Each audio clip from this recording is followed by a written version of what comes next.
Alright, so this is my first video, and I'm sorry, I'm not going to do any edits or anything like that. Um, so I'm hoping this will be continuing as I get into this project, documenting how I do the improvements to our house. So the last 2 weeks have been rough, and it's the first time I've really taken a break. We packed two 16-foot pods, a 26-foot U-Haul, and a 12-foot trailer. I think it was 8 or 12. Yeah. Um, and then we drove all the way in 2 days up to New York. So we got here on, let's see, Saturday, and it is now Thursday. My dates are a blur. So anyway, it's been rough. I'll walk you through some of the stuff I've done on the property and kind of give a quick tour. This is what I've dubbed the living garage to keep us sane during our camper life on the property. I have moved the TV, a couch, a kerosene heater. Ran about 150 feet of Cat 5 over to here, so we've got high-speed internet. Amazingly, out here in rural New York, we get FiOS. I put the kids' computers in here. I just set those up today. I had to find all the boxes for them. But just some stuff to kind of keep us sane. And I threw one of our full-size fridges in here just to stretch out a little bit. Lori hates the name living garage, but that's what I'm going with. Dogs also like hanging out in here. But at night, everybody snuggles up in the camper. So we just got rid of the U-Hauls yesterday. I'm going to spin the camera around. So now it's just the truck. Oh, and the kids are actually playing. So this is the first like warm-ish day we've had. It's 65 degrees. There's the camper, and to do that I'll walk you through some of the nightmare I've had here. I had to get really creative. It's been raining, so I did some pretty questionable waterproofing, but you can see I added a 30 amp drop and had to run a 30 amp extension cord, and I've got some septic stuff sitting over there. More on that later. So, not exactly the code, but it does the job. You can see my Romex going across here. I got to be careful not to strip the wires. And I'm sorry for all the shakiness. Probably not the best quality YouTube video, but again, this is the first video I've ever made to publish on the internet, so deal with me. This is the vet clinic for the place. It's pretty cool. A lot of mysteries to cross later on. So this property had, it was owned by a veterinarian, and I'm guessing this is probably the office for that. Got a mystery safe. Someday we might open that. Pretty big. It's locked. Maybe there's something cool in it. Maybe not. And then a couple other offices is where probably all the files were. There's another locked cabinet up here. Who knows? Here's a fridge that was used for dog medicines. This is pretty cool. This was a dark room for developing x-ray pictures. There's a bathroom. Here's the surgery table with all the lights and stuff still. There's a room for like bathing animals and a bunch of kennels. All this stuff's coming out. We're not, obviously I'm not going for veterinary. But look, we got our own x-ray machine. So anyway, what I had to do, currently the house doesn't have any power. So what I had to do was, first things first was get some power. So we knew that the house, I'm going to gut it fully down to the studs. So the plan is, like, I had the power company completely kill power to the house. But I had them leave power into the vet clinic and figured I would kind of figure it out as I went.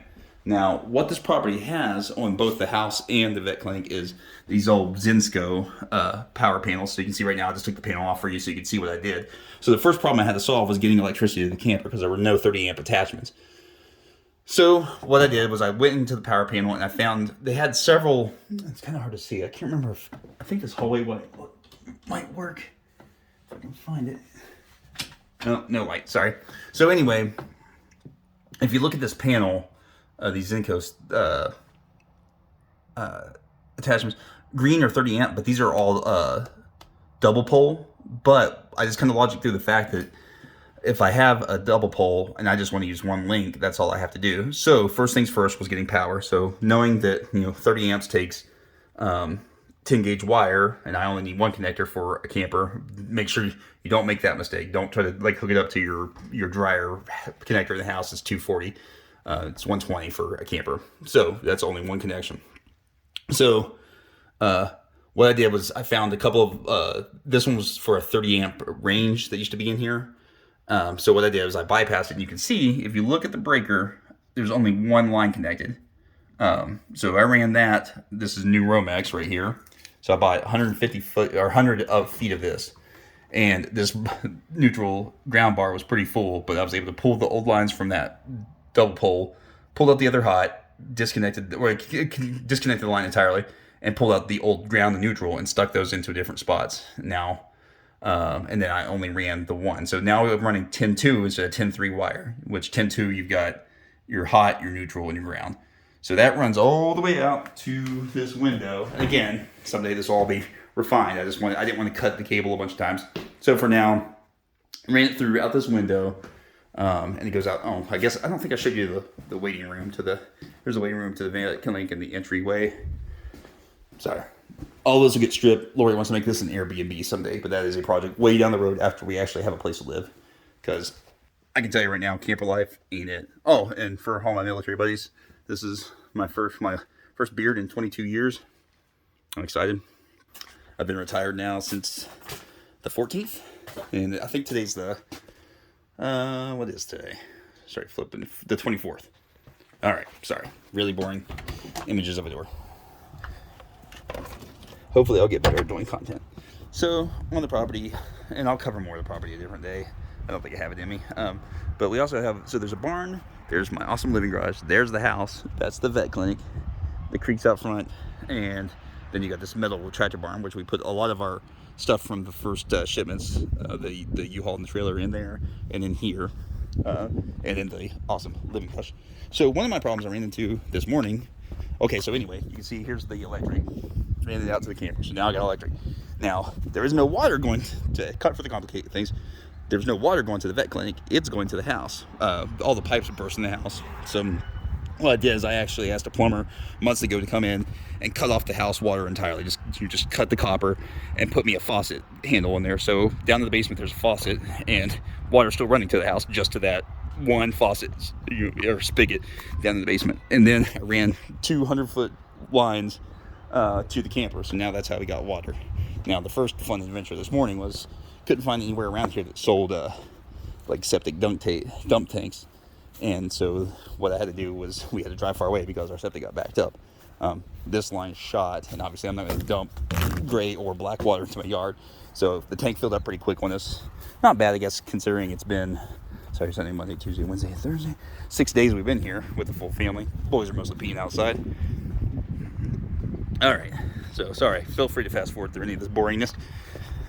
So what I did today was, obviously there became the urgency, so I drove all the way up to Syracuse, and me and Lori got a little dump cart for the camper, and my solution was to get a metal detector and find the septic tank. So I found that.